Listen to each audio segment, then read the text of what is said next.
Quel rapport entre la navigation et puis la navigation intérieure? Et comme un bateau porté par sa voile.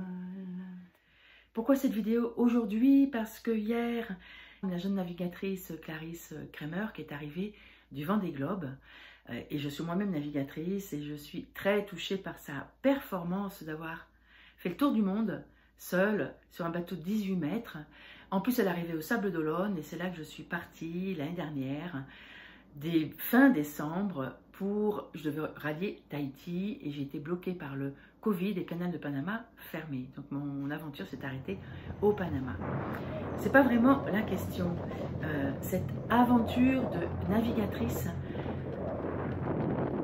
que moi j'expérimente aussi dans mon rapport à la mer-océan, c'est un voyage intérieur. Et cette jeune Clarisse, au cours de son voyage, nous a partagé des petites vidéos partageant autant ses réussites que sa vulnérabilité. Et dans mon ressenti, elle a vraiment partagé ce qui est pour moi essentiel, c'est une assise en soi, une sécurité en soi, et danser avec ce qu'il y a autour. L'océan, on ne peut pas aller contre. Il y a une obligation d'aller avec. Et d'ailleurs, ces navigateurs-là se déroutent quand il y a des trop grosses tempêtes pour ne pas aller dedans. Parce que d'abord, c'est risquer de casser le matériel, c'est risquer son intégrité, c'est risquer sa vie. Ça n'est pas du tout intéressant. La mer nous invite à aller avec. Si nous voulons aller contre, il y a obligation de tirer des bords. Ça n'est pas possible d'aller tout droit dans certaines situations, surtout quand les éléments sont contre, quand le vent est contre, quand la mer est contre. Est-ce que ça n'est pas pareil dans la vie? Pour louvoyer, c'est toujours un terme de marin, pour louvoyer, pour aller vers son cap, vers sa destination, cela demande d'avoir de la stratégie, un alignement intérieur, une sécurité, une détermination et en même temps la souplesse de ne pas vouloir foncer dans le tas et aller tout droit. Partir en navigation, et cette jeune femme en parle dans une de ses vidéos, c'est vraiment aussi accepter des moments de doute, aller avec. C'est parfois des challenges aussi. Il a fallu qu'elle monte au mât alors qu'elle a le vertige, c'était sa grande peur pour réparer une voile qui était importante.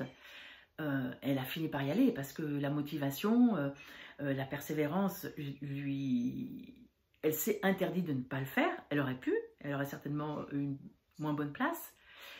Donc il y a toujours cette détermination dans une forme de douceur. Et c'est la même chose dans nos mers intérieures. Ne pas lâcher le morceau, ne pas lâcher nos talents, notre créativité, notre envie de construire un business. J'interviens vraiment maintenant pour les entrepreneuses douées, à dépasser justement ces peurs tout en restant dans cet alignement intérieur qui rejoint la douceur. L'océan, la mer, vu que ça n'est pas possible d'aller en force, il y a une forme de douceur. Alors bien sûr, dans une navigation comme le Vendée Globe, surtout en course, il faut quand même serrer les dents pour y arriver. Là, la situation est quand même extrême. Il y a néanmoins cette idée d'aller avec les éléments, d'aller dans la douceur, naviguer, ce mot naviguer, aller avec. Et pour naviguer dans nos océans intérieurs, pour naviguer dans nos déterminations, ça demande d'avoir une assise à l'intérieur de soi. C'est la fondation de tous mes programmes, de tout ce que je partage, c'est d'abord voyage en Pyrénées, s'installer dans sa fondation intérieure. Et après, il est possible de s'occuper du cœur, de l'énergie du lien aux autres, de tous les freins qui sont à ce niveau-là, parce que dans la fondation, c'est solide. Et ensuite, le haut de la pyramide, s'occuper de son business, s'occuper de son interaction et de son leadership dans le monde, dans une forme de globalité, de douceur pour tout réussir. L'exemple de cette jeune femme, c'est vraiment c'est les commentaires des journalistes. En plus, elle est jolie.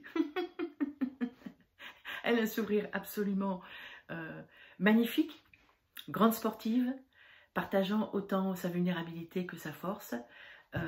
Et ça me touche tellement parce que c'est ça que je porte, c'est ça que j'accompagne. Alors, rejoignez-moi sur ma chaîne YouTube, il y a plein de petites vidéos, dont les métaphores de la mer que j'ai fait l'année dernière pendant ma grande navigation. Et puis, vous pouvez rejoindre le programme, me contacter si vous êtes inspiré. À très bientôt. Ciao!